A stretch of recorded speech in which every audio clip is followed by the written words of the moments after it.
Baik, kata Nabi, innamas sabru bitasabbur.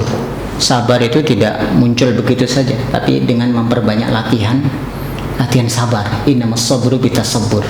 Sabar itu dengan memperbanyak, kita berlatih terus untuk bersabar, ya gitu ya. Maka kalau kita mungkin mendapatkan hal-hal cemoohan, cacian, makian ya dari orang lain, maka kita harus berprinsip ya bahwa mungkin orang itu baru sedikit yang diketahui tentang saya, padahal keburukan saya lebih banyak, seperti itu ya. Insyaallah. Jadi kita kembali ke diri kita aja lah. Biarkan orang itu berkata terhadap kita tentang apa saja.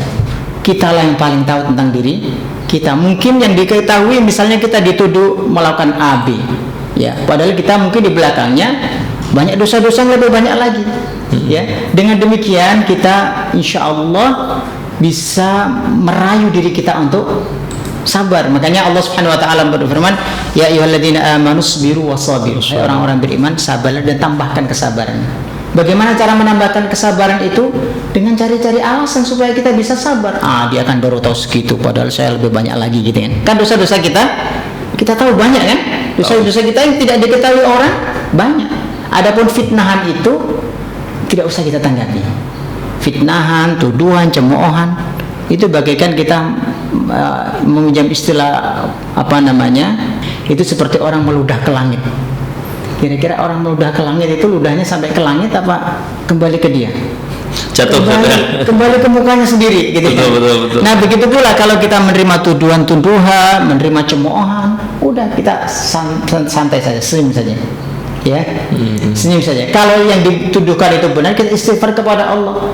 Kalau yang dituduhkan itu tidak benar, pasti akan kembali kepada orang yang meludahkan tadi sendiri, kepada orang yang sendiri. Ya, seperti itu ya. Itu namanya wasabiru. Jadi kita cari alasan-alasan supaya kita ini tetap bisa memperpanjang energi kesabaran kita, gitu kan? Ya, energi kesabaran kita. Dan kita juga harus tahu bahwa kalau kita sabar menerima cemoohan, tuduhan dan fitnah bermacam-macam itu, sesungguhnya yakinilah bahwa Allah sedang membuatkan untuk kita proyek padat karya. Gitu istilahnya di kampung ada namanya proyek padat. Karena mungkin Allah melihat dosa-dosa kita banyak, ini orang kok tahajudnya kurang, sedekahnya kurang, istighfar juga kurang, saya bikinin dia padat karya. Allah kirim lisan orang lain untuk mencemooh kita, untuk mengolok-olok kita. Sesungguhnya yang Allah inginkan, Allah ingin membersihkan kita dari dosa-dosa itu. Masya Allah. Itu juga kaitannya dengan wasabir, kita cari-cari alasan untuk kita tetap bersabar gitu kan. Jadi sabar itu sampai kapan ya? Sampai ketidaksabaran itu nggak sabar menghadapi kesabaran kita insyaallah ya.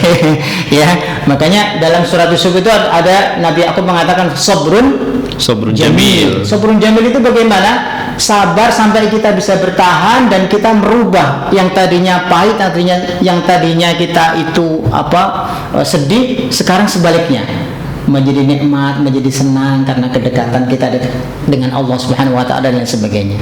Ya, jadi seperti itu. Ya. Jadi dengan kita memiliki prinsip-prinsip semacam itu, cari-cari alasan untuk kita tetap bisa bersabar. Ya, kemudian siapa kita ini sih? Ya Rasulullah, orang paling sempurna aja banyak yang enggak suka kok. Ya kan? Apalagi kita siapa ini? Nggak ada seujung kukunya Rasulullah. Jadi kalau ada orang nggak suka dengan kita, itu hal yang wajar. Hal yang wajar. Makanya ada hadis Nabi mengatakan, an-nasu ka'ibili mi'ah, la takadu tajidu rahila. Orang itu kayak 100 unta. Maksudnya 100 unta nggak ada yang nyaman. Ya, mas kalau kita ini ketemu sama orang itu harus 100% sesuai dengan keinginan kita, mustahil kita mendapatkannya. Lalu bagaimana caranya? Ya kita sendiri yang adaptasi gitu loh. Oh namanya juga manusia gitu kan. Namanya juga manusia. Makanya kalau saya lagi sebel sama bocah, maknanya supaya saya bisa memaklum bahwa ini namanya bocah gitu. Ya itu cari-cari alasan untuk sabar saja.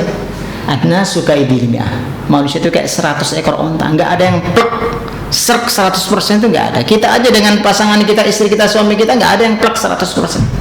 Justru karena disitulah kita itu sangat bergantung satu dengan yang lain. Makanya nasihat saya kepada para jomblo itu jangan cari yang sempurna, gitu kan? Kalau cari sempurna, dia berpenghasilan, dia cantik, dia pinter, itu nanti dia hidup sendiri, kita hidup sendiri pasti cerai itu. Maka cari yang nggak sempurna supaya kita bisa menutupi ya kekurangannya seperti itu. Allah Ta'ala.